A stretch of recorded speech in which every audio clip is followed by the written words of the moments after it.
What's up mga kababayan? News that matters here. Dito sa video natin ngayon ay ating panoorin itong nagbabagang balita. Dahil sa pagkadesperado nga nitong bangag na administrasyon na gurgurin ng ating Vice Presidente, tinanggalan na nga ito ng security mga kababayan. Na kung matatandaan nyo, mismong si Bonget ang nag-appoint ng security para kay VP Sara, ngunit ngayon binawi na dahil sa pagtatangka di umano nito sa kanya. Kung kaya't hindi pinalagpas ito ng mga MNLF, na sila mismo nagwika na bibigyang proteksyon ng ating Vice Presidente, lalo na't nakikita nila na nasa bingit ng kapahamakan itong si VP Sara. Nawika nga ng MNLF leader na ito na magkaisa ang mga taga Mindanao na suportahan at protektahan ng mga Duterte, partikular na nga itong mag-ama na sina Tatay Digong at VP Sara. Pero bagong lahat mga kababayan, huwag niyo po sana kalimutang mag-like at subscribe para updated ka sa mga uploads ko araw-araw. At yun na nga mga kababayan, buti pa tong mga taga-MNLF marunong magtanaw ng utang na loob,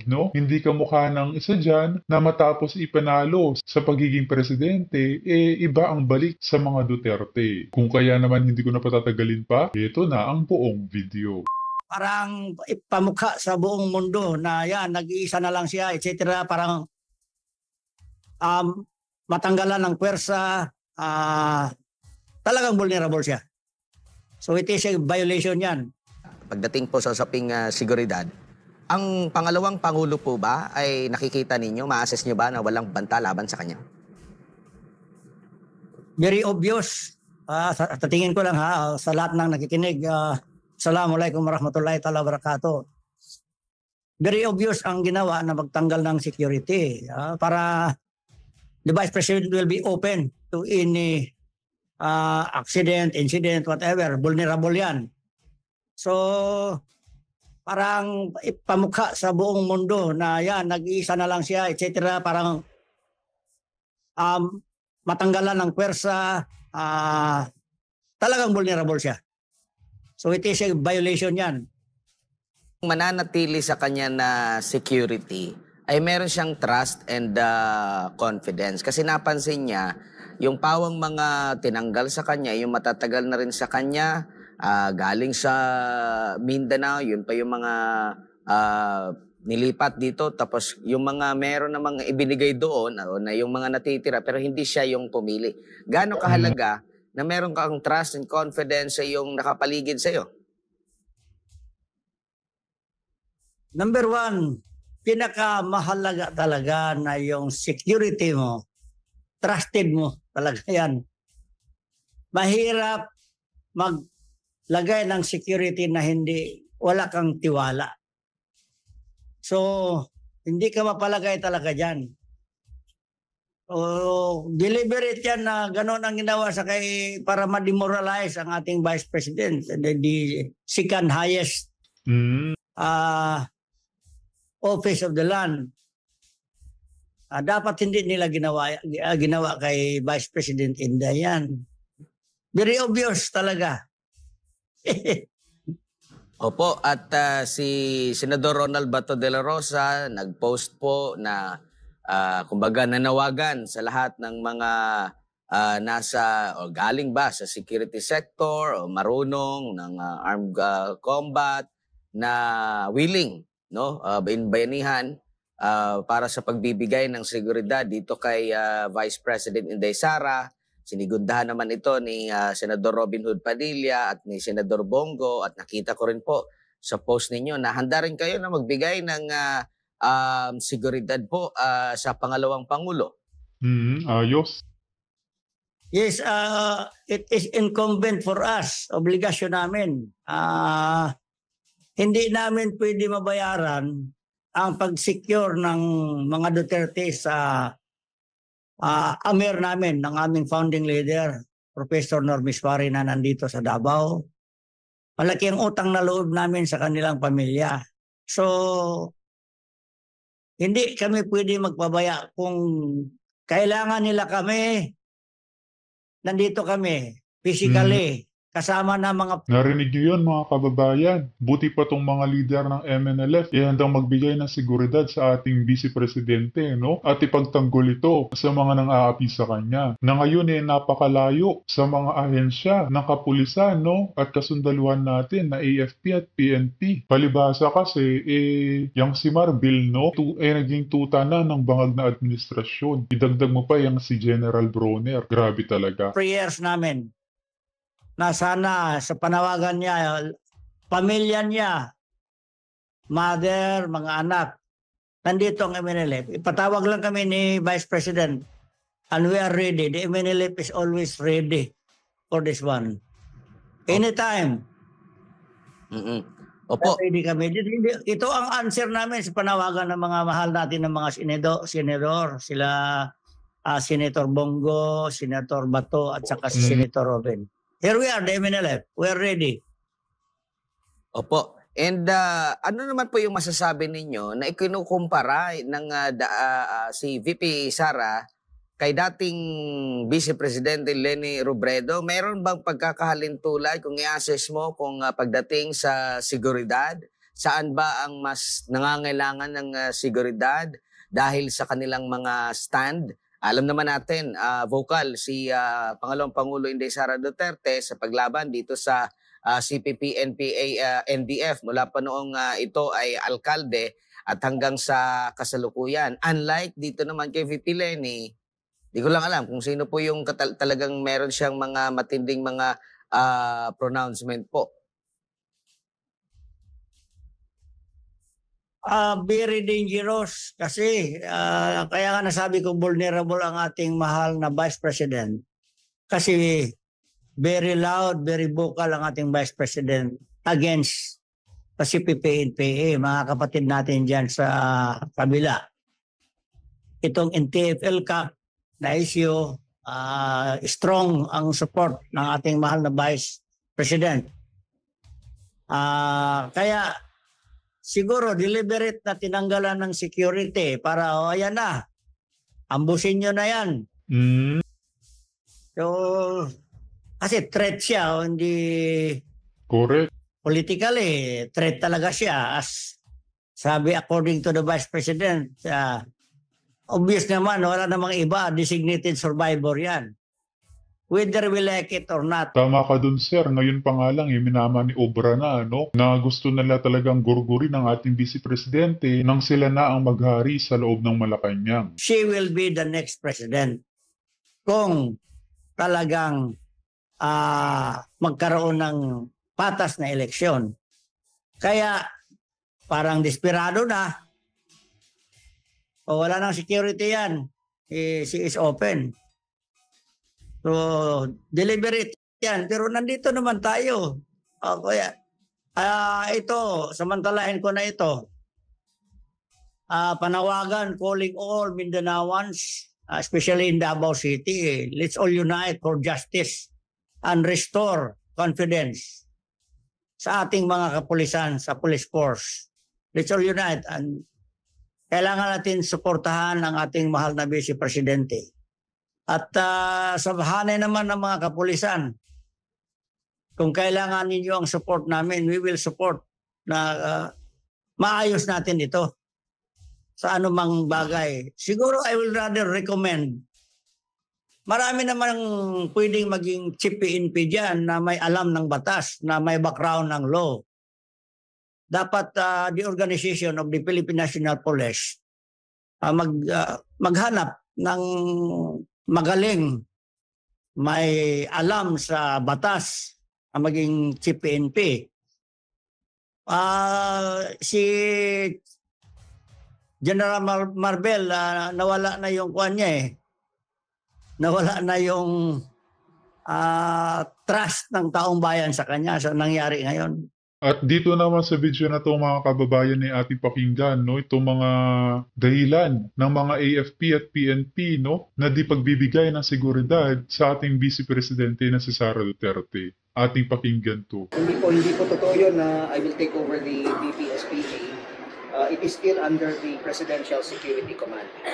Kasi nga po, hindi ko po kayang gawin yon dahil marami po tayong iniisip na iba pang mga security issues ng ating bansa. Kaya nga po Utot sa niyo. statement natin earlier, we said that our country is beset with a lot of security threats, a lot of security challenges. So kaya po nananawagan kami sa ating mga kababayan na huminahon, maging kalmado sa nangyayari, and let us just allow. Napakaengot nitong Brunner na to. Maging kalmado daw. Palibasa, tuta nila Tambalos at Bangag, no? Sinong magiging kalmado ang dalawang lider ng ating bansa ay nag-aaway na pinasimulan pa nga ng iyong amo na si Bangag. Utak nyo may sipon. The democratic processes to continue. Parang ano? Papicture na ano? Yes. Okay. Criminal complaint against Vice President Sara Duterte and Colonel Raymond Lachicha and several John Does and John Days. So we have reported a case of direct assault, disobedience, and grave coercion. Sir, ano po yung background ng sinampa nating reklamo? So this is in reference to what happened last Saturday at Veterans Memorial Center, Medical Center. So, ano ba yung specifics na ginawa sa mga tauhan? Ano ba yung specific ginawa sa mga tauhan niyo? Bakit nagtama po sa mga case? Explain the specific because it's very important at fiscal office. So we just wait kung ano man ang kanilang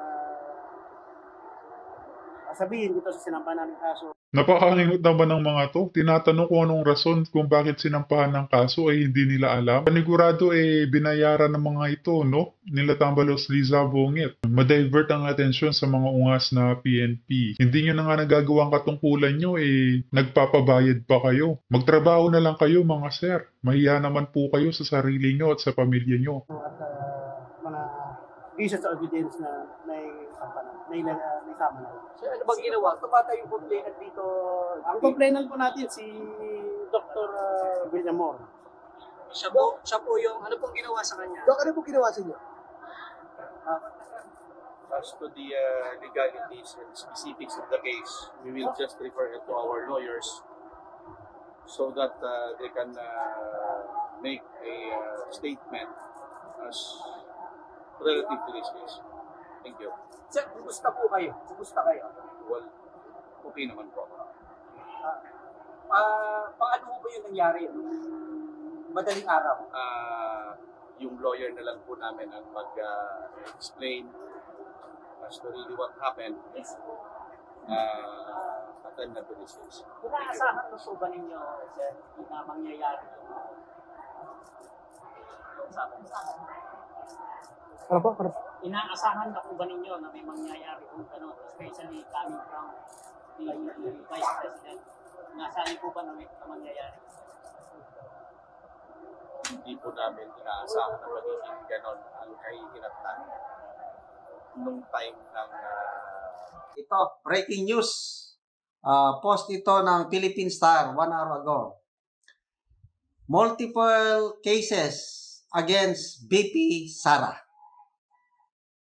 Ito na, patong-patong na kaso ang isinampa ng Philippine National Police laban kay BP Inday Sara. So, basahin ko itong post ng Philippine Star. Members of the Philippine National Police filed direct assault, number 1, disobedience, and grave coercion. So, tatlong kaso.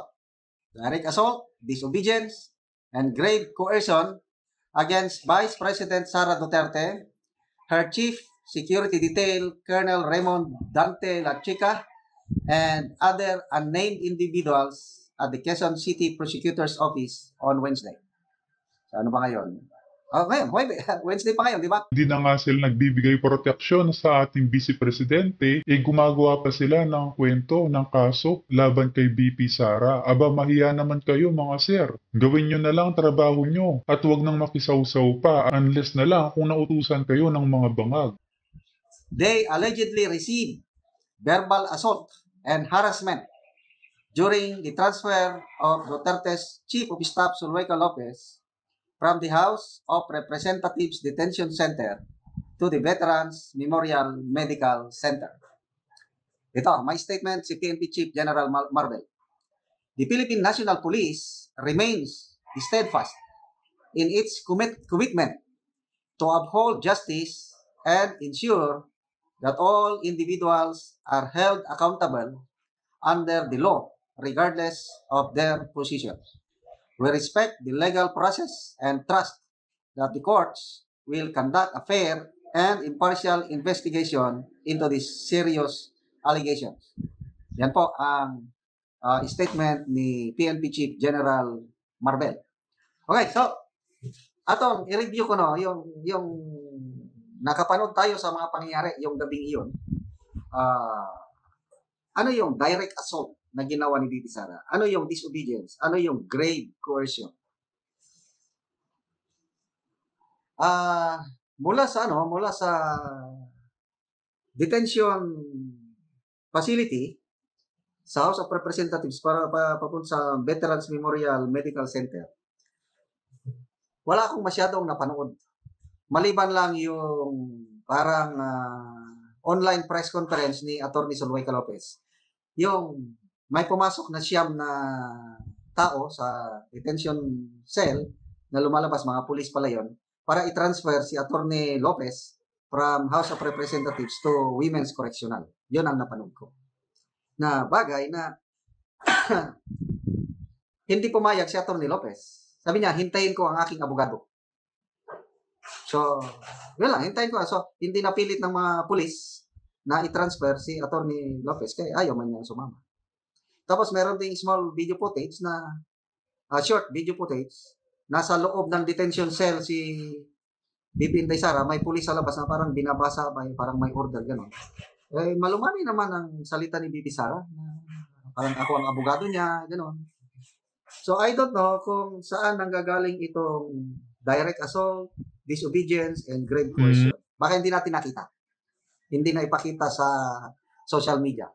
Klaro, na naging viral, yung doon na sila sa hospital, I think, Veterans Medical Center, na maglarga na yung ambulansya, papunta na sa St. Luke's. Yun ba yun? O, I'm not sure, yung tagpo ba sa ambulansya? Hindi ko sigurado, ano? Yung muntik na ipit si VP Sara. Yung isasara na yung pintuan sa likod, pintuan ng ambulansya, isasarang ganon. Tapos, nandun pa si VP Sara, Colonel Serapinto daw yung, I don't know kung tama, nakita ko lang sa post. Super Colonel Serapinto, yung sarang ganon. So, I don't know, itong tagpong ito, kung sa loob ba ng House of Representatives o sa Veterans Medical Center. Basta ang pinagtatalunan, yun, nagkakasagutan talaga. Baka ito, nagkakasagutan yung pulis at saka si BP Sara. So, kung ito ang basihan dahil nagkakasagutan, sige, yun na yun. So, wala na. Patong-patong nangangaso ang BP Sara. Kahapon. Tama ba kahapon? So, puwena. Ng NBI, sinupuin na si BP Sara, mag-appear siya sa NBI headquarters on November 29. Baka ang basihan ng subpuena ng NBI ay itong ipinail na kaso ng PNP. Baka ganun. Correct me if I'm wrong.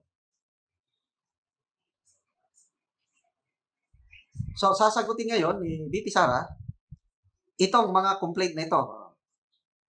Mapornisan siya ng itong complaint affidavit ng mga pulis. Ito yung mga picture ng mga pulis na yan siguro ang mga affidavit nila. Halata masyado, no? Na talagang gagawin nila ang lahat, mapabagsak lamang ang BP Sara. Mantakin nyo yun, pati yung mga kapulisan natin nababayaran na para gawin lang yan. So, okay, magbasa tayo sa mga comments. Nancy Lapus, do you think dili mag-people power if inyo nang iparesto ang BP? Kadalig yun, mo kagat sa paon, oy. Nagbinisaya, mag-people power daw kung arestuhin si BP Sara. Twinkle Gujilde, wake up government officials.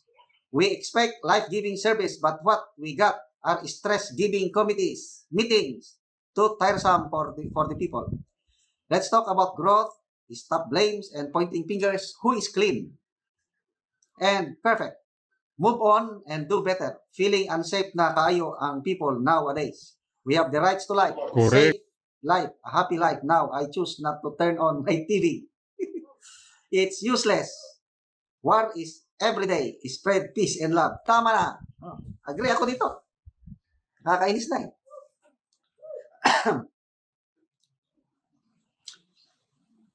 Okay, Darren Drexy. Sabi niya, siyempre mas takot sila sa mag-asawang P, then blank. Ano, sino tong mag-asawang kinakatakutan ng pulis? Ganon talaga. God knows everything. Keep safe na lang sa inyo mga sir. We know you are just protecting your family.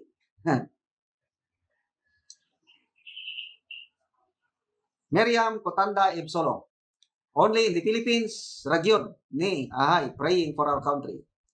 Katon Rolly, sabi niya, di ba kaayo nag-iisip? BP po yan in that moment. BPSG will do all to secure the BP in that situation. Irene, respect the Vice President first. Hetman Pakatang, for the love of money. Nurek Tubakurba Escobar, file og kaso, abtan na lang mo og presidential election. Alam na, diha. Solid Duterte kami. Raniel Alimanya Lakwarin, sabi niya, go for another bonus, PNP. Jenny Ching, totoo siguro ang premonition na magkakaroon ng people power at magkakagulo sa Pilipinas. Lord, please, wag naman po. So, ito, may pinakita yung, may video dyan, yung pag-ipik. Yung muntik na ipik, si Vicky Sara.